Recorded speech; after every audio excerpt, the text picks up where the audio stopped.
Hello students, आज के lecture में जस्ट 10 मिनट में हम मैथ्स की ये सारी डेफिनेशंस और इनके फॉर्मूलाज को डिस्कस करेंगे। और ये डेफिनेशंस बहुत इंपॉर्टेंट डेफिनेशंस हैं जो हर पेपर में रिपीट होती हैं। तो इसके लिए हम सबसे पहले डिस्कस करेंगे distance a point from line, यानी एक लाइन और पॉइंट के दरमियान डिस्टेंस फाइंड करेंगे। इसके अलावा हम डिस्टेंस फाइंड करेंगे पैरेलल लाइंस का। और इसके बाद हम डिस्कस करेंगे एरिया ऑफ ट्रायंगुलर रीजन क्या होता है और इसका क्या फॉर्मूला है। इसके बाद हम फाइंड करेंगे एंगल्स बिटवीन टू लाइंस, यानी दो लाइंस के दरमियान बनने वाले एंगल्स को हम कैसे फाइंड कर सकते हैं। हम इसका फॉर्मूला भी डिस्कस करेंगे। तो चलिए इसे स्टार्ट करते हैं। इस लेक्चर में हम डिस्कस करेंगे distance a point from a line, distance to parallel lines और एरिया ऑफ ट्रायंगुलर रीजन। तो सबसे पहले हम देखते हैं distance of a point from a line. The distance d from the point, कोई भी point p x1 y1 to the line l। यहाँ पे एक लाइन हमें दी गई हो अगर और एक पॉइंट हो, तो हम किसी, यानी अगर कोई ये लाइन है, इसका इस पॉइंट से डिस्टेंस फाइंड करना हो, तो हम इस डिस्टेंस किसी पॉइंट से कैसे फाइंड आउट कर सकते हैं। यानी इनके बिटवीन ये जो डिस्टेंस अगर हमने फाइंड करना हो तो इसको हम कैसे फाइंड कर सकते हैं। इसके लिए हम फॉर्मूला यूज़ करते हैं। हम लिखेंगे डिस्टेंस है क्योंकि इसलिए is given by d is equal to absolute of a x one plus b y one plus c over absolute, यानी length of a x one plus b y one plus c one over c over square root of a square plus b square. ये हम use करते हैं इसके लिए formula, यानी इस formula के थ्रू हम इसको सॉल्व कर सकते हैं, इस लाइन और पॉइंट का आपस में डिस्टेंस। अब हम देखते हैं distance between two parallel lines. अगर दो लाइंस पैरेलल हैं, जैसे ये दो लाइंस पैरेलल हैं, तो इनके बिटवीन का डिस्टेंस क्या होगा। The distance between two parallel lines is the distance from any point on one of the lines to the other line. इसका मतलब कि यहाँ पे अगर एक पॉइंट है तो इस पॉइंट का डिस्टेंस इस पॉइंट तक जितना होगा वो इसका इन पैरेलल लाइंस का डिस्टेंस होगा। इसी तरह से यहाँ से यहाँ तक ये पॉइंट का distance. The distance between two parallel lines is the distance, वो डिस्टेंस होगा जो एक पॉइंट से एक लाइन के ऊपर, एक पॉइंट से दूसरी लाइन के ऊपर पॉइंट तक जो डिस्टेंस आएगा, तो उसे हम पैरेलल लाइंस का डिस्टेंस कहेंगे। अब हम देखते हैं एरिया ऑफ ट्रायंगुलर रीजन हम कैसे फाइंड कर सकते हैं। Area of triangular region whose vertices are given, यानी तीनों वर्टिसेस अगर गिवन है, जैसे ये ट्रायंगल है तो इसके तीनों वर्टिसेस, ये वर्टेक्स दिया हुआ है, ये भी वर्टेक्स दिया हो और ये भी वर्टेक्स दिया हो, तो हम इसके वर्टेक्स को यूज़ करते, वर्टिसेस को यूज़ करते हुए हम कैसे फाइंड कर सकते हैं इसका एरिया।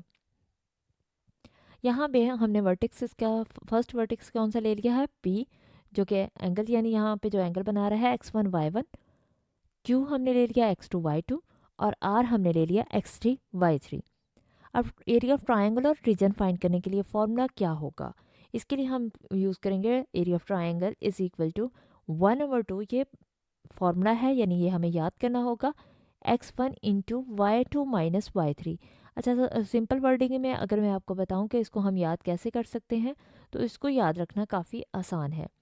जैसे सबसे पहले हम x1 लिखेंगे तो x1 के साथ हम माइनस करेंगे, यानी x1 y1 को हम यूज़ नहीं करेंगे, फिर y2 माइनस y3, इसके साथ हम मल्टीप्लाई में क्या लिख रहे हैं, y2 माइनस y3 प्लस, अब x2 की बारी है, नेक्स्ट वेरिएबल कौन सा आ रहा है, x2, फिर x3, फिर x4, इस तरह से, यानी 4 तो हो नहीं सकता, यहाँ पे 3 पॉइंट्स है, ये जस्ट आपको समझाने के लिए मैं बोल रही हूँ कि x1 into y2 minus y3, फिर हम x2 लिखेंगे, तो x2 के लिए हम क्या करेंगे, y3 माइनस y1, और फिर y3 यहाँ से, क्योंकि x3 अब प्लस x3 की बारी आई, तो अब y1 माइनस y2, यानी अगर x1 लिखना है तो फिर y1 नहीं लिखेंगे, हम किसका डिफरेंस लिखेंगे, y2 माइनस y3 लिखेंगे, और फिर y3 से हम y1 पे आएंगे, x2 लिखेंगे तो उसके साथ मल्टीप्लाई होगा y3 माइनस y1, और फिर प्लस x3 के साथ मल्टीप्लाई क्या होगा, y1 माइनस y2। इस तरह से हम इसको ऐसे ऐसे और फिर ऐसे चलाते हैं इसको, तो ये इसको हम माउथ फॉर्म भी बोलते हैं। तो ये आप याद रखना चाहें तो इस तरह से भी इसको याद कर सकते हैं कि x1 into y2 minus y3 plus x2 into y3 minus y1 plus x3 into y1 minus y2। तो ये हमारे पास area of triangular region find करने के लिए फॉर्मूला है। जब हमें तीनों पॉइंट्स, किसी ट्रायंगल के तीनों पॉइंट्स दिए गए हों तो हम इस फॉर्मूला में पुट करके उस ट्रायंगल का एरिया फाइंड आउट कर सकते हैं। हम इस लेक्चर में डिस्कस करेंगे एंगल्स बिटवीन टू लाइंस। दो लाइंस के दरमियान एंगल क्या बनता है। हम यहाँ पे कंसीडर करेंगे let L1 and L2 be two intersecting lines which meet at a point P। यानी यहाँ पे अगर दो लाइंस, अगर हम ये लाइंस ले लेते हैं तो ये किसी पॉइंट P पे मीट कर रही हैं। At the point P two supplementary angles are formed. तो यहाँ पे इस पॉइंट P पे दो सप्लीमेंट्री एंगल्स बन रहे हैं। यहाँ पे देखें कि इस तरह से एक सप्लीमेंट्री एंगल बन रहा है और दूसरा सप्लीमेंट्री एंगल इस तरह से बन रहा है। इसी तरह से हम ये भी कह सकते हैं कि इस तरह से सप्लीमेंट्री एंगल बन रहा है, और या इस तरह से हम इसको कंसीडर कर सकते हैं कि ये सप्लीमेंट्री एंगल बन रहा है। इन दोनों का सम, जैसे ये फर्स्ट और सेकंड का, ये थर्ड और फोर्थ का सम क्या होगा, ये सप्लीमेंट्री बनेगा। यानी ये पूरा हाफ सर्कल बन जाता है। तो हाफ सर्कल क्या होता है, वो 180 के इक्वल होता है, और 180 के इक्वल एंगल को हम क्या कहते हैं, सप्लीमेंट्री एंगल्स कहते हैं। Angles are formed by the lines L1 and L2 unless L1 और L2 अगर परपेंडिकुलर नहीं होंगे तो इसके अलावा हम one of the two angles क्या होंगे, अक्यूट होगा। यानी अगर हमारे पास दो लाइंस, इस तरह से ये लाइंस हैं, तो इनमें से एक एंगल लाजमी तौर पे अक्यूट एंगल होगा। अगर ये परपेंडिकुलर लाइंस नहीं है तो इनमें से एक एंगल क्या होगा, एक एंगल अक्यूट एंगल होगा, यानी लेस देन 90 डिग्री होगा। लेकिन इन दोनों का सम क्या होगा, वो 180 होगा, जो कि सप्लीमेंट्री एंगल बनेगा। और the angle from L1 to L2 is the angle theta which through which L1 is rotated anti-clockwise। अगर ये हमारे पास लेंथ लाइन 1 है और ये हमारे पास लाइन 2 है, और लाइन 1 को अगर हम रोटेट करते हैं एंटी क्लॉकवाइज, यानी इस तरह से अगर हम इसको रोटेट करते हैं, तो ये हमारे पास, अगर ये लाइन रोटेट होते हुए eight the point P so that it coincides with L2, ये इसके दरमियान में एंगल थीटा होगा। कोई ये जो एंगल यहाँ पे बन रहा है, ये एंगल थीटा होगा जब तक कि ये लाइन L1 रोटेट करते करते, यहाँ पे अगर हम इसको रोटेट इस तरह से करते जाएं और ये इस L2 के ऊपर ना आ जाए, तब तक इसमें जो एंगल बनेगा वो एंगल क्या होगा, वो एंगल थीटा होगा। क्योंकि ये अगर इस तरह से मूव करती है तो इसके ऊपर ये हो सकता है कि किसी पॉइंट पे जाके ये इसके ऊपर कोइंसाइड कर जाए। कोइंसाइड करने का मतलब क्या हुआ, कि इसको इसके बिल्कुल ऊपर आ जाए, इसके ऊपर मीट कर जाए। तो तब तक, जब तक ये कोइंसाइड नहीं करे, इसके दरमियान में कोई ना कोई एंगल फॉर्म होता रहेगा। अब हम इसको मज़ीद समझते हैं। जैसे यहाँ पे हमने L1 और L2 दो लाइंस ले ली हैं, और ये नॉन वर्टिकल लाइंस हैं जो कि परपेंडिकुलर लाइंस नहीं है।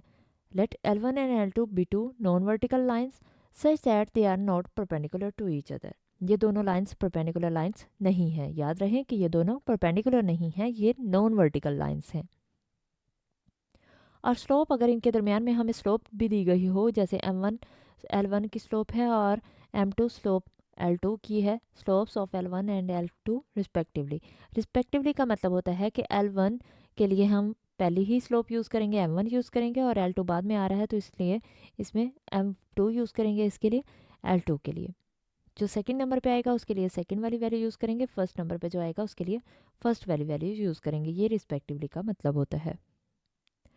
अब अगर हमारे पास कभी गिवन हो कि दो लाइंस हमारे पास हैं जो कि नॉन वर्टिकल हैं और परपेंडिकुलर लाइंस नहीं हैं, और उनके दरमियान स्लोप भी दी गई हो, तो हम उसके लिए, और एंगल उसका क्या हो, एंगल थीटा हो from line L1 to L2, तो फिर हम इसके लिए कंडीशन क्या यूज़ करते हैं, tan थीटा हम यूज़ करते हैं। tan theta is equal to M2 minus M1 over, यानी ये एंगल फाइंड करना हो अगर हमें, तो tan theta is equal to M2 minus M1 over 1 minus M1 M2। ये हमारे पास इसका फॉर्मूला है। किसी भी दो लाइंस का इक्वेशन अगर दो लाइंस के लिए थीटा हमें फाइंड करना हो, इनके बिटवीन एंगल फाइंड करना हो, जैसे ये अल्फ़ा है इस तरह से और ये अल्फ़ा यहाँ पे इस तरह से होगा, तो ये हमें थीटा एंगल फाइंड करना हो, तो इनकी स्लोप्स हमें दी गई हैं। जैसे इसकी स्लोप M1 है और सेकंड की स्लोप M2 है, तो इसके लिए हम फॉर्मूला यूज़ करेंगे tan theta is equal to M2 minus M1 over 1 minus M1 M2। तो ये हमारे पास इसका सोल्यूशन था।